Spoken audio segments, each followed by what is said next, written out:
Oprah was supposed to fail.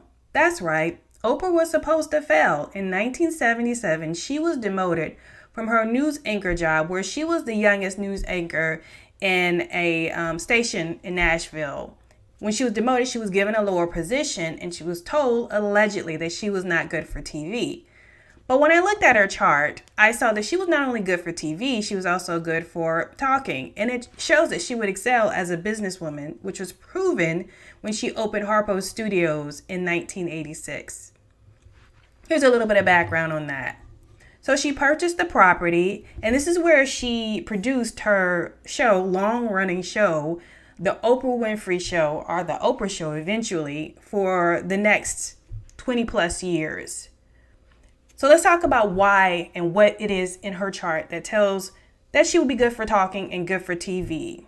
Well, first and foremost, in her second house, and by the way, if you don't know what the second house is, I do have a video on that, and I highly recommend that you take a look at it.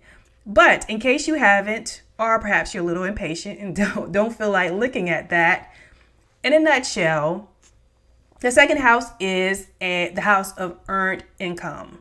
So basically, this is where you're going to make your money based on the efforts that you make.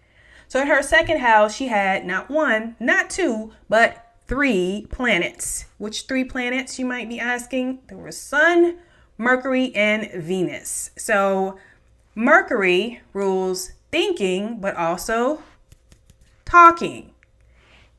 Then you have the Sun, which typically rules being in the spotlight, being in front and center. Think Leo, because Sun is the planet that rules Leo. And then we have Venus. Venus is often associated with beauty and love and affection. And yes, that is part of it, but it's also connected to likability and sociability. And so these are the things that she had working for her when it came to being able to make money. So these were her things. These were her tools. These were her resources. This is what she could count on to be able to make money in this life. And she did well at it. So let's go back to starting Harpo.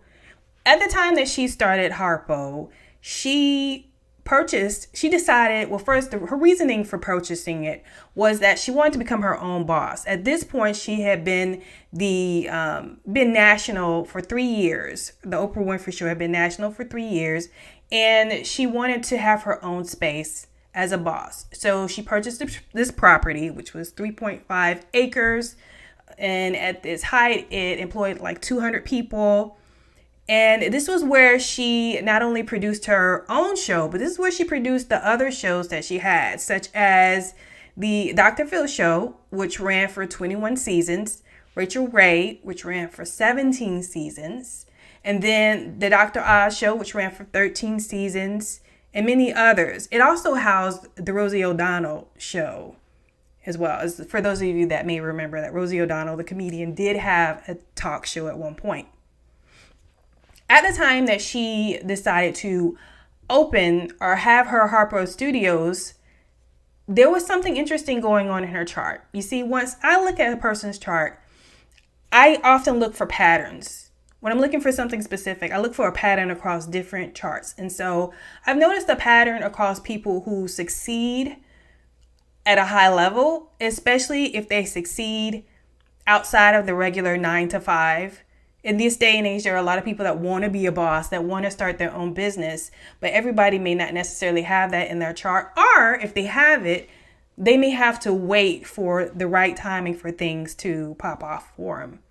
So for Oprah, this right timing ended up being around the time that she started Harpo Studios.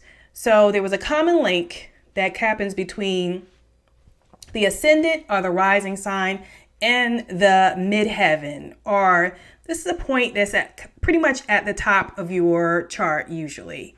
And so this connection, it could be between those 2 points themselves, the planets that rule those 2 points, or the planets that are in the houses, either in the first house or in the 10th house. Those are what I commonly see. So for Oprah, at the time that she started Harpo Studios, she had in her progress chart, she had a progressed Jupiter, which is the ruler of her natal or birth chart, ascendant or rising sign, trine, which is a positive relationship or a ease, an area of ease or time of ease of getting something done. So she had progressed Jupiter, trine, MC, birth chart, MC. This is where you compare the progressed chart with the birth chart, and then you look for active aspects. And this was the active aspect that was going on at the time that she started Harpo Studios. And that trine was like a golden moment for her, a golden opportunity for her to go ahead and start her studio at that point. One thing I noticed when I was doing research on this, there was someone who did a podcast on Oprah and her influence, her experience, the things that she'd done in her career. And they said that she single-handedly created the entire influencer economy. And I had to stop and I had to pause and say, you know what? They're on to something. Yes, Oprah was an influencer. Maybe not in the way that we're used to, because we're used to seeing it on social media. And yes, that's where we are now. But at the time, she was an influencer on TV. And that ended up working out great for her and great for the people that she influenced, because some of us may remember the type of influence she had on people when she decided to make some company's product her favorite thing, and everyone would go out to buy it and their websites would crash. So that really was one of the first examples of an influencer and what it looks like and what it can do for other people. So why was she so influential? I feel like that's a really good thing to look into and try to understand about Oprah. And it'll also help those of you out there that want to be influencers and help you understand what it takes to do that at that level. And what I found, or what I feel made her a great influencer, is a couple of primary things. I mean, there's several things that you can pick out in her chart. But the couple of primary things that I saw about her that I felt made her great for influencing others is the fact that she had, her moon. Her moon was a big part of it. She has her moon and her rising sign in the sign Sagittarius. That by itself may not always make someone an influencer. I wouldn't say Sagittarius by itself is a sign of influencers. But in her situation, she had her moon. She had her moon in her 11th house. And so her having that moon in her 11th house, and again, if you haven't watched my video on 11th house, like the second house, I highly recommend watching that. I also have it, bookmarked in different spots where you can go to different parts and see what I'm talking about specifically. But the 11th house, among other things, yes, it rules friends, it rules groups, it rules fans, hint, hint, fans at any type of group, but it also rules profits and gains from your career. And so for her to have the moon there, moon already puts her kind of like in public, and it also helps her become able to tap into people's emotions, because one of the meanings or the themes behind the moon is emotions. And so it helped her connect with people. With her having Sag there, that also made her really open and very vulnerable. Often able to use humor to connect with people as well. So she was vulnerable, she was open, she used humor, and that made her, going back to Venus in the second house, likable. And so between all those things work together to make her an influencer in a way, because you liked her, you wanted to listen to what she had to say. And if she said you should do something, well, you trusted her at that point. And so that's why a lot of people did what they did. This also, having Sag in the moon and the rising sign, also made her extremely generous. And that was something that came across in her show as well. As far as her giving things to people, who can forget the episode, you get a car, you get a car, you get a car. Many of us Remember that. That's kind of like a part of pop culture, if you will. It's even a meme at this point. So she was very generous in giving people things, and it seems like she got a lot out of giving people things, and that was a big part of who she was. But and is she's still a giver, but she wasn't doing it just for the show or just for the influence. That's who she was, and it just happened to work for her in terms of influencing others. They trusted her. They knew that she cared about people. She wanted to help people, and she was very generous. This also suggests one last comment about this. This also suggests her having moon and rising in Sag. Sag, the sign itself, is kind of a deep sign, but not deep like Scorpio. They're both deep signs, but Scorpio is more in a psychological way. It's deep, but Sag isn't really psychological like that. They like exploring subjects in like history, philosophy, religion, and stuff like that. Some of them may be big on reading, and reading not just like novels, but like reading things that are like deep, like in history and archaeology and things like that. They're really into stuff like that. So is Oprah.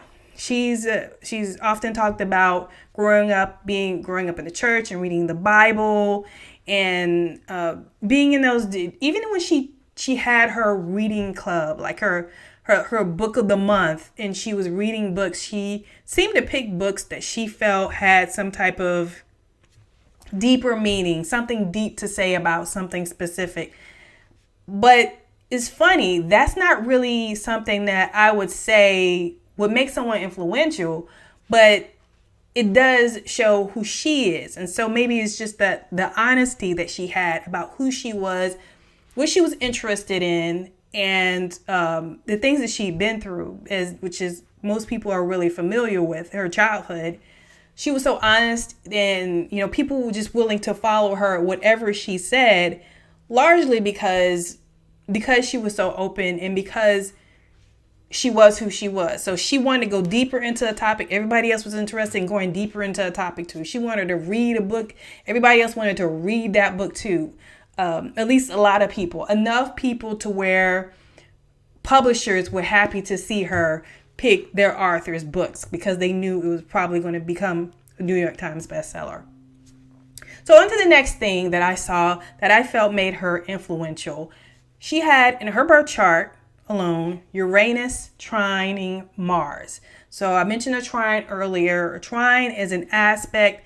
There's a handful of major aspects, and these aspects just describe the relationship between two planets, whether it's positive and easygoing or whether it's hard and challenging and the person's going to struggle. So this was an area of hers that she wasn't going to struggle in. Uranus trine Mars. And those planets are kind of strange to be paired together, but they actually can work out. When I look at people's charts who are successful, I was surprised at how often I found that Uranus shows up, which tells me when a person has wild success in something, somehow Uranus seems to be responsible for that, which is probably not traditionally what people are taught, but that's what I'm seeing when I look at people's charts. Anywho, she had Uranus trine Mars, and to me, it feels like she was comfortable with the unpredictable situations and using that for profit. I would say getting demoted from a job that you basically quit college for is an unpredictable situation. You quit college short of graduating because you think that you're going to succeed and that you're going to make it and you've made it and all of that. And just to find out like, hey, I didn't make it. I'm going to get demoted. They're telling me I'm not good at this. So she was able to make the best of that situation. Actually, I feel like some of her biggest accomplishments that we are aware of, a lot of that has to do with things that happened on a whim or with a hunch from her. Some people might consider it like a bit of serendipity. And that's probably what has marked a lot of her life and her opportunities in the field of television, entertainment, things like that. So on that note, I'm going to end here. Please let me know what you think as far as your favorite thing about Oprah, or what you like about Oprah, or maybe something you want to know about Oprah or other people that are spotlighted on this channel. And I look forward to hearing from you. See you next time.